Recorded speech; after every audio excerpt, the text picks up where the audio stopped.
नमस्कार दोस्तों, पीसीएसएम के अपने यूट्यूब परिवार में आप सभी का स्वागत है। अभी हम लोग एनसीईआरटी के 6th क्लास के ज्योग्राफी को कवर कर रहे हैं, जिसमें आज हम लोग पहले अध्याय का अध्ययन करेंगे। आज का टॉपिक होगा हमारा सौर मंडल में पृथ्वी। हम लोग ग्रह के बारे में पढ़ेंगे तथा कौन कौन से तारे होते हैं, कैसे उपग्रह होते हैं, इन सभी के बारे में हम लोग आज अध्ययन करेंगे तथा परीक्षाओं के दृष्टिकोण से जो भी महत्वपूर्ण बिंदु होंगे उनको समझने का प्रयास भी करेंगे। इससे पहले हम लोगों ने 6th क्लास के साइंस और हिस्ट्री को कवर कर लिया है। यदि आप लोग उन क्लास को नहीं देखे हैं तो देख लीजिए, ताकि और चीज़ें आपको समझने में आसानी हो जाए। तो चलिए आज की कक्षा हम लोग प्रारंभ करते हैं। आज हम लोग समझते हैं सौर मंडल में पृथ्वी को। ठीक है, सूर्यास्त के बाद, किसके बाद में कह रहा है कि सूर्यास्त के बाद में आकाश को देखना कितना अच्छा लगता है। आसमान में पहले एक या दो चमकते बिंदु ही दिखते हैं, लेकिन बाद में इनकी संख्या बढ़ती जाती है।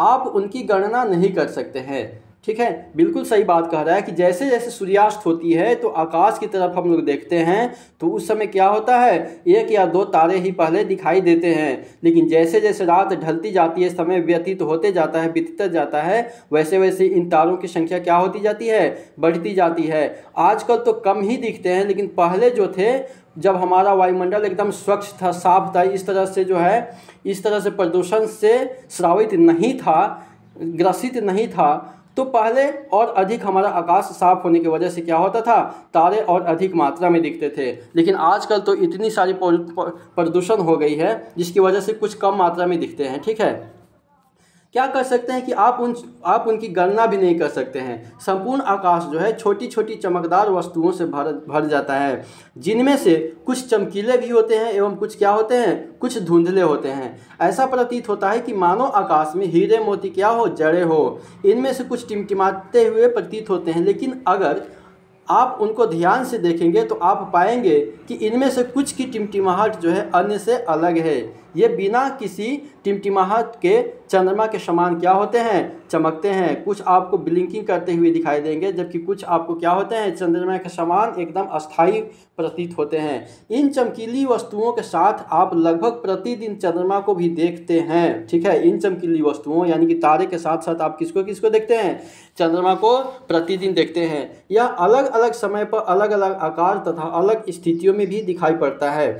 आप पूर्ण चंद्र को जो है, पूरी चंद्रमा को जो है लगभग एक महीने में एक बार देख सकते हैं। आप पूरी चंद्रमा को एक बार जो है एक महीने में एक ही बार देख सकते हैं। बाकी दिन क्या देख सकते हैं, इसको आधे आधे देख सकते हैं। यह जो पूर्ण चंद्रमा जो होती है, यह जो पूरी तरह जो गोल चंद्रमा होती है, तो पूर्ण चंद्रमा वाली रात यानी कि पूर्णिमा को होती है। ठीक है, 15 दिन के बाद आप इन्हें नहीं देख सकते हैं। 15 दिन के बाद में क्या कर सकते हैं, आप इन्हें पूरी आकृति में नहीं देख सकते हैं। यह नए चंद्रमा की रात्रि या अमावस्या होती है, या नए चंद्रमा की रात्रि या अमावस्या होती है। ठीक है, ऐसी रात में अगर आसमान साफ है तो आप आसमान का अवलोकन अच्छी तरह से कर सकते हैं। ठीक है, यानी कि चंद्र ग्रहण कब होता है, पूर्णिमा को चंद्र ग्रहण होता है, और सूरज ग्रहण कब होता है, अमावस्या को होता है। ठीक है, सूरज ग्रहण कब होता है, अमावस्या को होता है, और चंद्र ग्रहण पूर्णिमा को होता है। ठीक है, देखिए थोड़ा सा हम अमावस्या और पूर्णिमा पे यहाँ पे थोड़ा सा प्रकाश डालने का प्रयास करेंगे कि देखिए ये जो हमारा सूरज होता है, सूरज तो स्थिर होता है। सूरज क्या होता है, सूरज हमारा स्थिर होता है। ठीक है, लेकिन और ये पृथ्वी भी हमारा स्थिर होता है। पृथ्वी क्या होता है, स्थिर होता है। ठीक है, सूरज स्थिर होता है। जब इस बीच में चंद्रमा आ जाती है, बीच में क्या आ जाती है, चंद्रमा आ जाती है। बीच में कौन आ जाता है, चंद्रमा आ जाती है। ठीक है, बीच में चंद्रमा क्या होता है कि जब सूरज और पृथ्वी के बीच में, सूरज और पृथ्वी के बीच में जब चंद्रमा आ जाता है, सूरज और पृथ्वी के बीच में जब चंद्रमा आ जाता है, तो सूरज का प्रकाश जो है पृथ्वी पर नहीं पहुंच पाता है। सूरज का प्रकाश कहाँ नहीं पहुंच पाता है, पृथ्वी पर नहीं पहुंच पाता। ये चंद्रमा जो है रोक देती है। चंद्रमा क्या कर देती है, रोक देती है। ठीक है, तो इसे सूरज ग्रहण कहते हैं, जो कि अमावस्या को होता है। और सूरज ग्रहण के समय दिखाई देने वाले भाग को क्या कहते हैं, कोरोना या किरीट कहा जाता है। ठीक है, सूरज ग्रहण के समय दिखाई देने वाले भाग को क्या कहा जाता है, कोरोना या किरीट कहा जाता है। ठीक है, उसको सूर्य किरीट कहा जाता है या कोरोना कहा जाता है। ठीक है, यह जो होता है सूरज का बाह्य परत होता है। यह क्या होता है, सूर्य का बाह्य परत होता है। ठीक है, सूर्य किरीट जो होता है एक्सरे उत्सर्जित करता है। सूर्य किरीट क्या होता है? एक्सरे किरण उत्सर्जित करता है। इसे सूरज का मुकुट भी कहा जाता है। इसे सूर्य का मुकुट भी कहा जाता है। पूर्ण सूर्य ग्रहण के समय सूर्य किरीट से प्रकाश की प्राप्ति होती है। ठीक है, ये थोड़ा सा आपको बेसिकली याद रखना है। वही चंद्र ग्रहण क्या होता है? चंद्र ग्रहण में भी तो सूरज स्थित होता है। सूरज क्या होता है? स्थित होता है। सन जो होता है हमारा स्थिर होता है। और यहाँ बीच में क्या आ जाता है? पृथ्वी आ जाता है। बीच में क्या आ जाता है? अर्थ आ जाता है, पृथ्वी आ जाता है और चंद्रमा नीचे आ जाता है। ठीक है, तो ये क्या होता है? पूर्णिमा के दिन ये क्या हो जाता है? जब सूरज का प्रकाश जो है चंद्रमा पर, सूरज का प्रकाश कहाँ नहीं पहुँच पाता है? चंद्रमा पर नहीं पहुँच पाता है। क्यों? क्योंकि बीच में अर्थ आ जाता है। अर्थ हमारा पृथ्वी आकर के रोक देता है। तो सूरज के प्रकाश पृथ्वी जो रोक देता है, चंद्रमा पर नहीं पहुँच पाता है, तो इसे चंद्र ग्रहण कहते हैं। इसे क्या कहते हैं? चंद्र ग्रहण कहते हैं, जो पूर्णिमा को होता है। लेकिन प्रत्येक पूर्णिमा को चंद्र ग्रहण नहीं होता, इसको भी आपको याद रखना है। ठीक है, चंद्रमा जो होता है, चंद्रमा के धूल के जो मैदान होते हैं, चंद्रमा पर जो धूल के मैदान होते हैं उसे शांति सागर भी कहते हैं। उसे क्या कहते हैं? शांति सागर कहते हैं। यह चंद्रमा का पिछला भाग होता है जो क्या होता है? अंधकारमय होता है। ठीक है, और चंद्रमा के विज्ञान को क्या सेलेनोलॉजी में जो है चंद्रमा का अध्ययन किया जाता है। चंद्रमा का अध्ययन क्या किस विज्ञान में किया जाता है? सेलेनोलॉजी में किया जाता है। ठीक है, और चंद्रमा के दक्षिणी ध्रुव पर जो एक लिबनिटीज पर्वत है, जो कि चंद्रमा का उच्चतम पर्वत है। लिबनिटीज पर्वत जो है चंद्रमा का दक्षिणी ध्रुव पर है, जो कि चंद्रमा का उच्चतम पर्वत है। चंद्रमा को जीवाश्म ग्रह भी कहा जाता है। चंद्रमा को जीवाश्म ग्रह भी कहा जाता है। ठीक है, ये आपको थोड़ा सा याद रखना है, बस बेसिकली याद रखना है। ठीक है, चलिए आगे देखते हैं। आगे जैसे जैसे आगे कक्षा आएगी उसमें ये सब हम लोग को पढ़ने को मिलेगा। ठीक है, ऐसी रात में अगर आसमान साफ है तो आप आसमान का अवलोकन अच्छी तरह से कर सकते हैं। क्या आपको इस बात पर आश्चर्य नहीं होता है कि हम दिन के समय चंद्रमा एवं इन सभी छोटी चमकीली वस्तुओं को क्यों नहीं देख पाते हैं? क्या कभी आपने ऐसा सोचा होगा कि दिन में हम जब चंद्रमा और इन सभी तारों को क्यों नहीं देख पाते हैं? ऐसा इसलिए क्योंकि सूरज के अत्यधिक तेज प्रकाश के कारण रात के समय चमकने वाली वस्तुओं को हम दिन में नहीं देख पाते हैं। दिन में सूरज की इतनी अत्यधिक प्रकाश होती है, दिन में सूरज अपना प्रकाश इतनी मात्रा में उत्सर्जित करता है, जिस वजह से क्या होती है, ये छोटे छोटे पिंड जो होते हैं हम नहीं देख पाते हैं। ठीक है,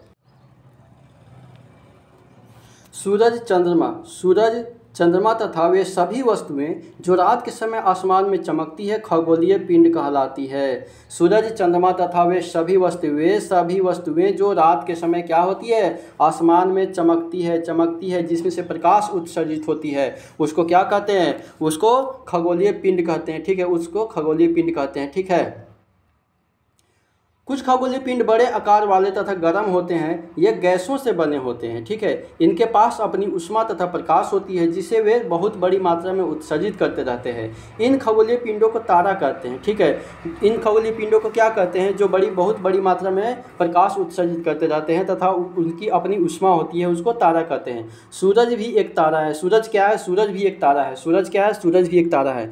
सूरज से एक प्रश्न पूछते हैं कि जो सूरज में, जो हमारे सन में जो है, हमारे सन में ये रहा हमारा सन, इसमें जो हमारे प्रतिदिन जो इतनी मात्रा में प्रकाश उत्सर्जित होती रहती है, इसका कारण क्या है? ठीक है, इसमें कौन सी ऐसी रासायनिक अभिक्रिया होती है जिसकी वजह से इतनी बड़ी मात्रा में जो है प्रकाश उत्सर्जित करती रहती है, वो भी निरंतर मात्रा में करती है। ठीक है, तो चलिए हम इसको बता ही देते हैं। इसमें होता है हाइड्रोजन और हीलियम गैस। हाइड्रोजन और हीलियम गैस जो होता है, पहले क्या होता है? हाइड्रोजन गैस होता है। ये जो होता है इसके कोर में जो चक्कर लगाते हाइड्रोजन जो है हीलियम में परिवर्तित हो जाती है। हाइड्रोजन गैस किसमें? हीलियम में परिवर्तित हो जाती है। और यह एक संलयन की प्रक्रिया होती है। कैसी प्रक्रिया? संलयन की प्रक्रिया होती है। इस प्रक्रिया की वजह से जो है हाइड्रोजन का हीलियम में परिवर्तित होना और निरंतर मात्रा में, कंटिन्यू मात्रा में प्रकाश का उत्सर्जित होना। ठीक है, यह संलयन अभिक्रिया के कारण होता है। इसको याद रखिएगा, ये परीक्षाओं में अक्सर पूछा जाता है। ठीक है, ये कुछ नहीं है। ठीक है, चलिए आगे देखते हैं। रात के समय, किसके समय? रात के समय चमकते हुए अनगिनत तारे सूरज के समान ही है। बिल्कुल सही बात है, रात के समय चमकते हुए अनगिनत तारे किसके समान है? सूरज के समान ही है। लेकिन हम में से, लेकिन हमसे बहुत अधिक दूर होने के कारण हम लोग उनकी ऊष्मा या प्रकाश को महसूस नहीं कर पाते हैं। बिल्कुल सही बात है। ये जो तारे होते हैं और ये जो सूरज होते हैं हमारी पृथ्वी से काफ़ी दूरी पे होने के कारण जो है हम इनकी प्रकाश और ऊष्मा को क्या करते हैं, महसूस नहीं कर पाते हैं, तथा वे अत्यंत छोटे दिखाई पड़ते हैं, वे अत्यंत छोटे दिखाई पड़ते हैं। ठीक है, आपने अवश्य ध्यान दिया होगा कि कुछ दूरी से देखने पर सभी वस्तुएं छोटी दिखाई पड़ती है। अत्यधिक ऊंचाई पर उड़ रहा हवाई जहाज कितना छोटा दिखाई देता है, जबकि एक बड़ा एक जहाज या फिर बड़े बस के आकार का होता है, लेकिन ऊपर उड़ते हुए हवाई जहाज एक चिड़िया के समान हमको आसमान में दिखाई देता है। रात्रि में आसमान की ओर देखते समय आप तारों के विभिन्न समूहों द्वारा बनाई गई विविध आकृतियों को देख सकते हैं। ये नक्षत्र मंडल कहलाते हैं। ये क्या कहलाते हैं, नक्षत्र मंडल कहलाते हैं। क्या कह रहा है कि तारों के विभिन्न समूहों द्वारा बनाई गई विविध आकृतियों के, तारों के विभिन्न समूहों को क्या कहते हैं, नक्षत्र मंडल कहते हैं। तारों के विभिन्न समूह को नक्षत्र मंडल, तारों के विभिन्न समूह को, जो तारा होता है हमारे ये सब जो तारे होते हैं इनके विभिन्न समूह को ये क्या हो गया, ये नक्षत्र मंडल कहलाते हैं। अर्सा मेजर या बिग बियर, अर्सा मेजर या बिग बियर जो है इसी प्रकार का एक नक्षत्र मंडल है। आपसे परीक्षाओं में पूछा जा सकता है कि अर्सा मेजर क्या है, बिग बियर क्या है, तो ये क्या है, यह एक नक्षत्र मंडल है। ठीक है, नक्षत्र मंडल किसे कहते हैं, तारों के विभिन्न समूहों द्वारा बनाई गई विविध आकृति को, अलग अलग तरह की आकृति बन सकती है, उसको नक्षत्र मंडल कहते हैं। इसी प्रकार अर्सा मेजर और बिग बियर क्या है, हमारा नक्षत्र मंडल का उदाहरण है। बहुत आसानी से पहचान में आने वाला नक्षत्र मंडल है। ठीक है, सप्तऋषि। क्या कह रहा है कि बहुत आसानी से पहचान में आने वाला नक्षत्र मंडल कौन सा है, सप्तऋषि। सप्त जो है 7 ऋषि संत या 7 तारा का समूह होता है। सप्तऋषि क्या होता है, यह एक 7 तारा का समूह होता है जो कि नक्षत्र मंडल अर्सा मेजर का भाग है, जो कि नक्षत्र मंडल अर्सा मेजर का भाग होता है सप्तऋषि। चित्र संख्या 1.1 में, यहाँ पे 1.1 में सप्तऋषि एवं ध्रुव तारा को देखा जा रहा है। सप्तऋषि एवं ध्रुव तारा को देखा जा रहा है। ठीक है, ये सप्तऋषि है। यहाँ पे सप्तऋषि कहाँ है, यहाँ पे 1 2 3 4 5 6 ये हमारा सप्तऋषि है। ठीक है, ऐसे ही देखने को आकाश में प्रतीत होता है। ठीक है, ऐसा भाग है। अपने परिवार या पड़ोस में, क्या कह रहा है कि अपने परिवार या पड़ोस में किसी बड़े व्यक्ति से कहिए कि वह आपको आसमान में और अधिक तारों, ग्रहों तथा नक्षत्र मंडलों को दिखाएं। प्राचीन समय में लोग जो है रात्रि में दिशा का निर्धारण तारों की सहायता से किया करते थे। ठीक है, उत्तरी तारा उत्तर दिशा को बताता था। उत्तरी तारा किस दिशा को, उत्तर दिशा को बताता था। इसे ध्रुव तारा भी कहा जाता है। उत्तरी तारा उत्तर दिशा को बताता है, इसे ध्रुव तारा भी कहा जाता है। यह आसमान में हमेशा एक ही स्थान पर रहता है। ध्रुव तारा क्या होता है, आसमान में एक ही स्थान पर रहता है। आसमान में हमेशा एक ही स्थान पर ध्रुव तारा रहता है। हम सप्तऋषि की सहायता से ध्रुव तारे की स्थिति को जान सकते हैं। चित्र संख्या 1.1 में आप देखेंगे कि यदि सप्तऋषि मंडल के संकेतक तारों को आपस में मिलाते हुए एक काल्पनिक रेखा खींची जाए एवं उसे आगे की ओर बढ़ाया जाए तो यह ध्रुव तारे की ओर इंगित करेगा, या ध्रुव तारे की ओर इंगित करेगा, या ध्रुव तारे की ओर। ये रहा आपका ध्रुव तारा। ठीक है, यहाँ पे दिखाया गया है, ये आपका ध्रुव तारा है। ठीक है, ये आपका ध्रुव तारा है। सप्तऋषि से एक रेखा खींचा गया है, जो आगे जाता है उसको ध्रुव तारा कहा जाता है। ठीक है, ध्रुव तारा भी कहा जाता है। ठीक है, आगे कहाँ गया हमारा,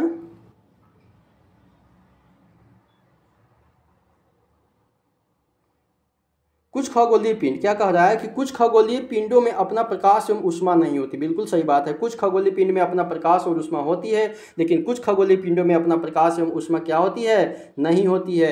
वे तारों के प्रकाश से प्रकाशित होते हैं, वे तारों के द्वारा उत्सर्जित प्रकाश के द्वारा प्रकाशित होते हैं। ऐसे पिंड ग्रह कहलाते हैं, ऐसे पिंड ग्रह कहलाते हैं। वे तारों के प्रकाश से प्रकाशित होते हैं, वे ग्रह कहलाते हैं। ग्रह कभी प्रकाश उत्सर्जित नहीं करता है, ग्रह कभी प्रकाश उत्सर्जित नहीं करता है।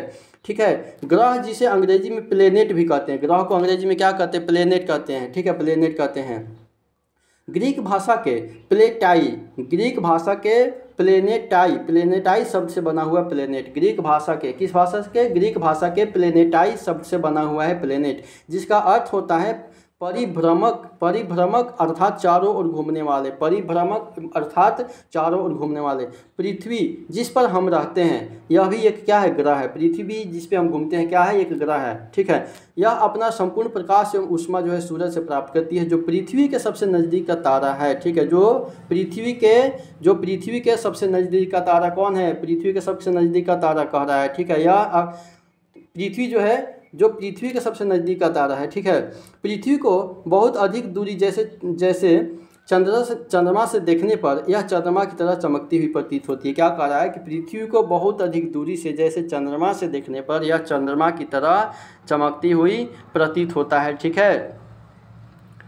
यहाँ पे कुछ रोचक बातें दिया हुआ है कि बृहस्पति, शनि तथा यूरेनस के चारों ओर छल्ले हैं। ये क्या है, बृहस्पति, शनि तथा यूरेनस। बृहस्पति, शनि तथा यूरेनस को अरुण भी कहते हैं, ठीक है। यूरेनस को अरुण कहते हैं। तो बृहस्पति, शनि, अरुण, बृहस्पति, शनि, अरुण के चारों ओर छल्ले हैं। किस ग्रह के पास छल्ले हैं, बृहस्पति, शनि, अरुण। बृहस्पति, शनि, अरुण के पास में छल्ले हैं। ये छल्ले विभिन्न पदार्थों के असंख्य छोटे छोटे पिंडों से बनी पट्टियों हैं। पृथ्वी से इन छल्लों को शक्तिशाली दूरबीन की सहायता से क्या किया जा सकता है, देखा जा सकता है। आपको तो यही याद रखना है कि बृहस्पति, शनि और अरुण के पास में क्या है, छल्ले हैं, ठीक है।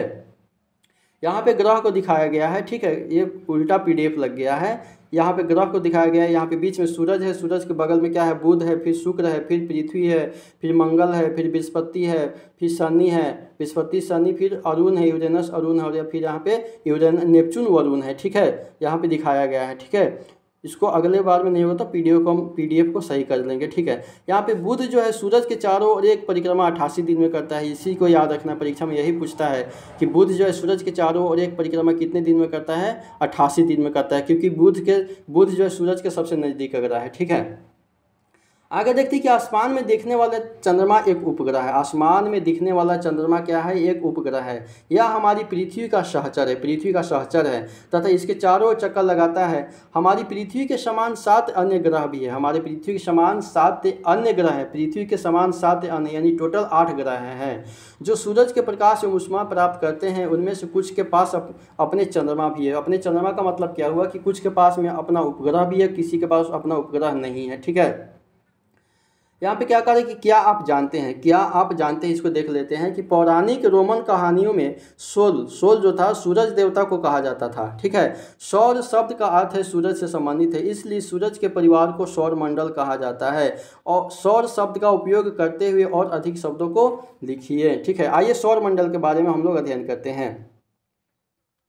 सूरज जो है, सूरज 8 ग्रह, उपग्रह तथा कुछ अन्य खगोलीय पिंड जैसे क्षुद्र ग्रह एवं उल्का पिंड मिलकर के सौर मंडल का निर्माण करते हैं। हमारे सौर मंडल का निर्माण किसके द्वारा मिलने से होता है, सूरज, 8 ग्रह यानी कि बुध, शुक्र, पृथ्वी, मंगल, बृहस्पति, शनि, अरुण, वरुण और उपग्रह जो भी हैं, ठीक है।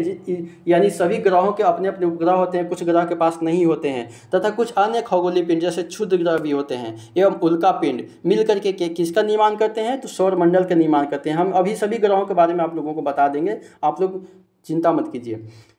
हम सौर परिवार के नाम देते हैं जिसका मुखिया सूरज होता है। सौर परिवार का मुखिया कौन होता है, सूरज होता है। सौर परिवार का मुखिया कौन होता है, सूरज होता है, क्योंकि सूरज से ही प्रकाश उत्सर्जित होता है और उसी के उत्सर्जित प्रकाश द्वारा ही ये सभी ग्रह और उपग्रह क्या होते हैं, प्रकाशिमान होते हैं, दीप्तिमान होते हैं। सूरज सौर मंडल के केंद्र में स्थित है, बिल्कुल सही है। सूरज जो है सौर मंडल के केंद्र में स्थित है। यह बहुत बड़ा है एवं अत्यधिक गर्म गैसों से बना है। इसका खिंचाव बल सूरज का खिंचाव बल जो है इससे सौर मंडल को बांधे रखता है। सूरज जो है सौर मंडल के लिए प्रकाश एवं ऊष्मा का एकमात्र स्रोत है।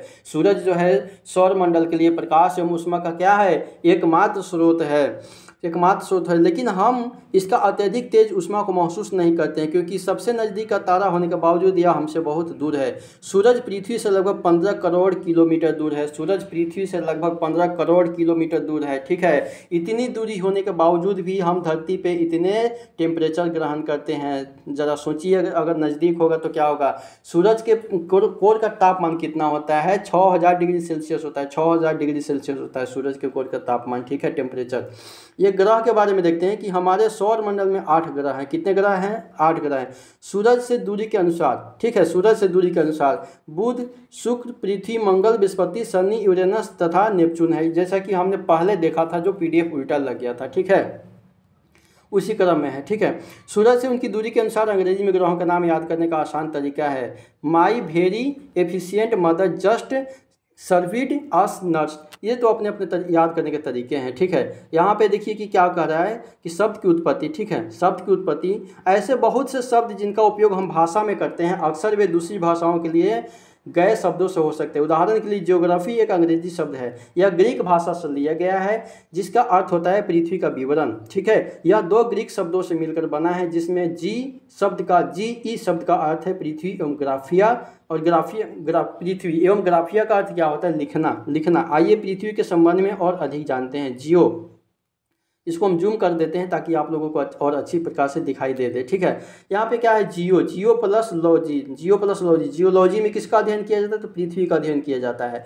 जियो प्लस लॉजी यानी जियोलॉजी में पृथ्वी का अध्ययन किया जाता है। जियो प्लस मेट्री यानी जियोमेट्री में पृथ्वी का मापन किया जाता है, जियोमेट्री में मापन किया जाता है। जियोलॉजी में अध्ययन, पृथ्वी का अध्ययन, जियोमेट्री में मापन, और जियोइड में पृथ्वी के आकार के अनुरूप का अध्ययन किया जाता है, इसको थोड़ा सा आप लोग ध्यान रखिएगा, ठीक है।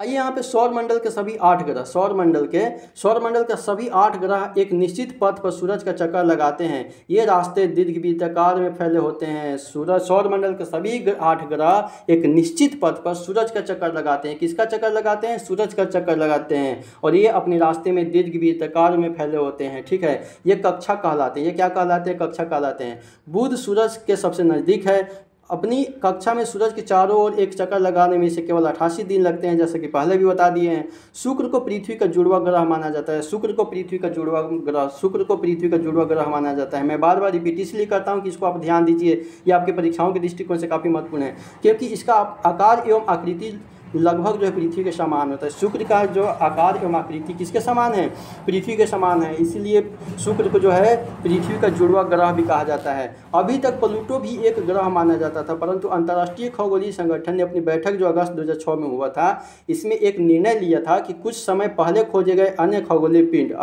पिंड कौन कौन से, 2003 यूबी 313 सीरस तथा प्लूटो बौने ग्रह कहे जा सकते हैं, क्योंकि ग्रह के भी अपने कुछ कायदे कानून नियम होते हैं, जो प्लूटो जो था उस कंडीशन को फॉलो नहीं कर पा रहा था, ठीक है, उसको फॉलो नहीं कर पा रहा था। आइए पृथ्वी के बारे में हम लोग देख लेते हैं, पृथ्वी के बारे में देखते हैं, ठीक। पृथ्वी पे तो हम लोग रहते ही हैं, तो पृथ्वी के बारे में फिर भी देखते हैं। सूरज से दूरी के हिसाब से पृथ्वी तीसरा ग्रह है। आकार में यह पांचवा, दूरी में के हिसाब से पृथ्वी तीसरा ग्रह है, आकार में पांचवा सबसे बड़ा ग्रह है। यह ध्रुवों के पास थोड़ी चपटी है, यही कारण है कि इसके आकार को भू आभ कहा जाता है। भू आभ का अर्थ होता है पृथ्वी के समान आकार। जीवन के लिए अनुकूल परिस्थितियां संभवतः केवल पृथ्वी पर ही पाई जाती है। पृथ्वी न तो अधिक गर्म है और न ही अधिक ठंडी है, ठीक है। यहाँ पानी एवं वायु उपस्थित है। पृथ्वी पर क्या है, जल एवं वायु उपस्थित है, जो हमारे जीवन के लिए अति आवश्यक है। वायु में जीवन के लिए आवश्यक गैसें जैसे ऑक्सीजन मौजूद है। इन्हीं कारणों से हमें पृथ्वी सौरमंडल का सबसे अद्भुत ग्रह है, ठीक है। अंतरिक्ष से देखने पर पृथ्वी नीले रंग की दिखाई पड़ती है। अंतरिक्ष से देखने पर पृथ्वी किस रंग के, नीले रंग की दिखाई पड़ती है, क्योंकि इसकी 2/3 सतह पानी से ढकी हुई है, इसलिए इसे नीला ग्रह कहा जाता है, ठीक है। आगे देखते हैं चंद्रमा के बारे में हम लोग देखते हैं। अंतरिक्ष से लिया गया चंद्रमा का ये चित्र है, ये चंद्रमा का चित्र है, जो कि एक तरबूज के टाइप से दिखाई दे रहा है। हमारा पृथ्वी के समान केवल एक उपग्रह, हमारी पृथ्वी के पास केवल एक उपग्रह है चंद्रमा। हमारी पृथ्वी के पास केवल उपग्रह है, एक ही उपग्रह है चंद्रमा। इसका व्यास पृथ्वी के व्यास का केवल 1/4 है। किसका व्यास, चंद्रमा का व्यास जो है पृथ्वी के व्यास का 1/4 है। यह इतना बड़ा इसलिए प्रतीत होता है क्योंकि यह ग्रह से अन्य खगोलीय पिंडों की अपेक्षा नज़दीक में है। यह हमसे लगभग 3,84,400 किलोमीटर दूर है।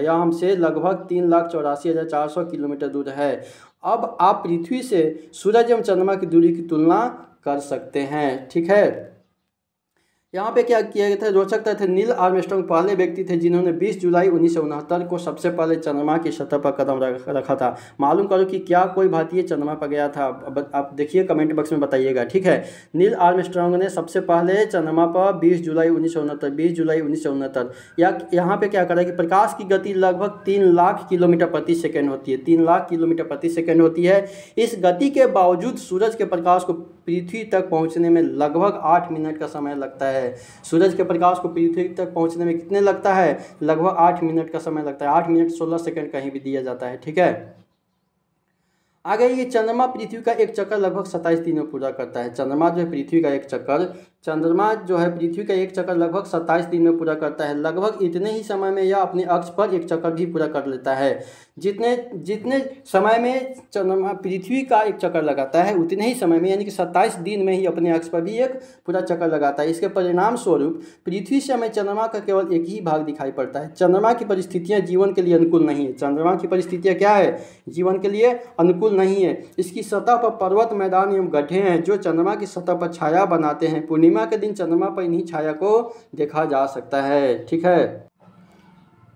अब आइए आगे क्षुद्र ग्रह को देखते हैं। ये क्षुद्र ग्रह का चित्र दिया हुआ है। क्षुद्र ग्रह किसे कहते हैं, ठीक है। आइए क्षुद्र ग्रह को देखते हैं।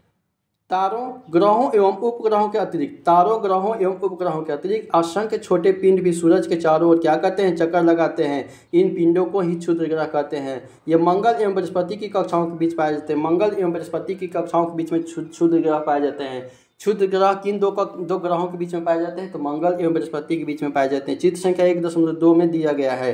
वैज्ञानिकों के अनुसार क्षुद्र ग्रह के ही भाग होते हैं। क्षुद्र ग्रह किसके भाग होते हैं, ग्रह के ही भाग होते हैं, जो कि बहुत वर्ष पहले विस्फोट के बाद ग्रहों से टूटकर क्या हो जाते हैं, अलग हो जाते हैं। आइए उल्का पिंड को देखते हैं कि उल्का पिंड क्या होता है। सूरज के चारों ओर चक्कर लगाने वाले पत्थरों के छोटे छोटे टुकड़ों को उल्का पिंड कहते हैं। सूरज के चारों ओर चक्कर लगाने वाले पत्थरों के छोटे छोटे टुकड़ों को उल्का पिंड कहते हैं, ठीक है। कभी कभी ये उल्का पिंड पृथ्वी के इतने नज़दीक आ जाते हैं कि इनकी प्रवृत्ति पृथ्वी पर गिरने की जैसी होती है और इस प्रक्रिया के दौरान वायु के साथ घर्षण होने के कारण ये गर्म होकर के जल जाते हैं, जिसके परिणाम स्वरूप क्या होता है, चमकदार प्रकाश उत्पन्न होता है। तो हम लोग कहते हैं कि मतलब बिजली कड़क रही है, बिजली गिर रही है। कभी कभी कोई उल्का पूरी तरह से बिना जले हुई पृथ्वी पर गिरती है, जिससे धरातल पर क्या हो जाती है, गड्ढे बन जाते हैं, ठीक है। क्या आप जानते हैं, या महाराष्ट्र में जो है, महाराष्ट्र में एक लोनार झील है। लोनार झील महाराष्ट्र में जो उल्का पिंड के द्वारा ही निर्मित हुआ है। क्या आपने तारों वाले खुले आकाश में एक ओर से दूसरी ओर तक फैली चौड़ी सफ़ेद पट्टी की तरह एक चमकदार रास्ते को देखा है?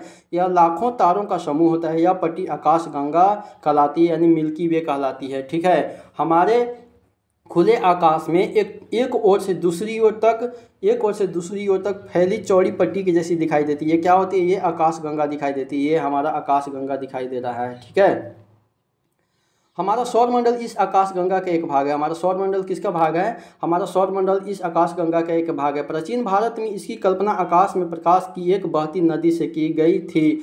इस प्रकार इसका नाम आकाश गंगा पड़ा था। आकाश गंगा करोड़ों तारों, बादलों तथा गैसों की एक प्रणाली है। इस प्रकार की लाखों आकाश गंगाएं मिलकर के ब्रह्मांड का निर्माण करती है। लाखों आकाश गंगाएं मिलकर के किसका निर्माण करती है, ब्रह्मांड का निर्माण करती है। ब्रह्मांड की विशालता की कल्पना करना अत्यधिक कठिन है। वैज्ञानिक अभी भी इसके बारे में अधिक से अधिक जानकारी एकत्र करने में जुटे हैं। इसके आकार के संबंध में हमें कोई जानकारी नहीं है, लेकिन फिर भी हम जानते हैं कि हम सभी इसी ब्रह्मांड का हिस्सा है। हम इसी भी ब्रह्मांड में रह रहे हैं। और कुछ वैज्ञानिकों का कहना है कि ब्रह्मांड निरंतर प्रसारित हो रहा है। क्या आप ब्रह्मांड के साथ अपना संबंध बता सकते हैं? आप पृथ्वी पर है तथा पृथ्वी सौरमंडल का एक भाग है। हमारा सौरमंडल आकाशगंगा यानी मिल्की वे का ही एक भाग है, जो ब्रह्मांड का हिस्सा है। ब्रह्मांड से जुड़े इस तथ्य पर विचार कीजिए कि इनमें से लाखों आकाशगंगाएं मौजूद है। इस चित्र में आपका स्थान कहाँ है? ये रहा हम जो पृथ्वी में रहते हैं। पृथ्वी हमारा सौरमंडल आकाशगंगा, और ये सभी कहाँ है, ब्रह्मांड के अंदर में रहते हैं, ठीक है।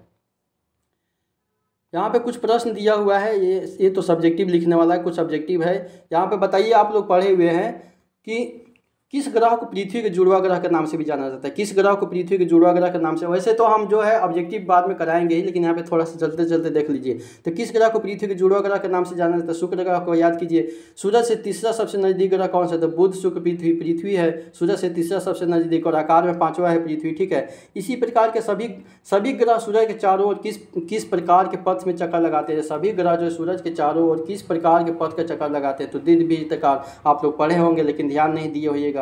इसी टाइप से प्रश्न पूछा जाता है आपसे। ध्रुव तारे की किस दिशा का ज्ञान होता है? ध्रुव तारे से किस दिशा का ज्ञान होता है? ध्रुव तारे से किस दिशा का ज्ञान होता है? तो उत्तर दिशा का ज्ञान होता है। क्षुद्र ग्रह किन कक्षाओं के बीच में जाते हैं? क्षुद्र ग्रह किन दो ग्रहों के बीच में पाए जाते हैं? तो मंगल और बृहस्पति। मंगल और बृहस्पति के बीच में पाए जाते हैं क्षुद्र ग्रह, ठीक है। ये सब ध्यान दीजिएगा, इस सबको आप लोग फिर प्रश्न देख लीजिएगा, ठीक है। यहाँ पे ये देख लीजिए, या ये दिया हुआ है, ठीक है, यहाँ पे सही है। ये जो हमारी ग्रह का जो सही प्रकार दिया हुआ है, यहाँ बीच में क्या है? सूरज है, उसके बाद में बुध है, बुध, शुक्र, पृथ्वी, मंगल, बृहस्पति, शनि, अरुण, वरुण दिया हुआ है, ठीक है। यहाँ पे ये जो हमारी परीक्षाओं के दृष्टिकोण से काफ़ी महत्वपूर्ण, इसको देख लेते हैं, ठीक है। प्ले कार्ड वितरण का विवरण, ठीक है। सबसे लंबा कौन होता है? सूरज होता है। सबसे लंबा सूरज, सबसे लंबा सूरज, सबसे लंबा सूरज, सबसे छोटा चंद्रमा। सबसे लंबा सूरज, सबसे छोटा चंद्रमा।